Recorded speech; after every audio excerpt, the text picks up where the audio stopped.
oppositions très intéressantes. Une opposition contre Bera où l'adversaire était supérieur à nous athlétiquement et puis dans le jeu. Donc on a dans la vitesse. Dans la vitesse. Donc on a dû puiser, on a joué en sur-régime clairement. Et donc de bonnes choses, même si défensivement on a été extrêmement en difficulté. Mais l'opposition et le rapport de force étaient trop compliqués.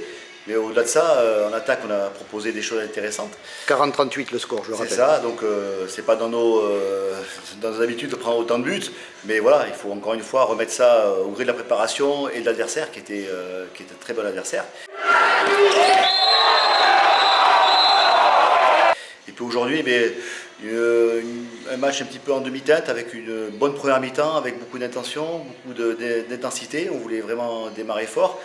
Et puis une seconde où on a un peu plus puisé, donc est-ce que c'est physique, est-ce que c'est dans le jeu où Bègle nous a posé plus de problèmes en seconde mi-temps. Il faudra voir un petit peu la vidéo à froid, ce que ça donne, mais voilà, donc deux oppositions de style et qui nous ont clairement fait avancer en tout cas dans la préparation. Sur quel point en particulier? Se caler sur les articulations défensives notamment, entre les joueuses pour bien se caler. Donc il y a eu des choses qui ont été, surtout dans le secteur central, très intéressantes, donc il faut continuer dans ce sens-là.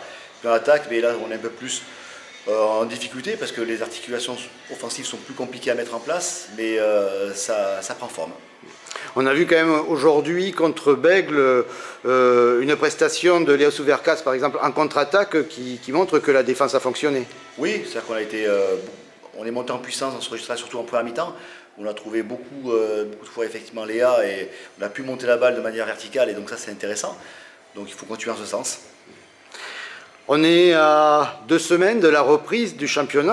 Où en est maintenant la préparation? Qu'est-ce qu'il reste à faire? Maintenant on va rentrer vraiment dans le vif du sujet parce qu'on prépare un match contre Toulouse à Marmande vendredi prochain qui sera notre dernière sortie. Enfin, c'est l'adversaire de notre poule, donc on va pouvoir encore une fois bien se talonner. Mais là je vais dire, on va être commencer à être sur déterminer un peu plus précisément le projet de jeu. Donc les relations un peu plus fines. Donc on va commencer à vraiment être sur la stabilisation de notre projet d'attaque et défensif. Donc on va commencer à rentrer dans le plus précis là. C'est-à-dire que vraiment caler les relations, caler un peu les timings sur nos enclenchements par exemple, qui sont encore un petit peu moyens. Donc là ça va demander un peu de travail de précision. On était beaucoup sur le travail de volume, de répétition. Là on va être vraiment sur de la précision.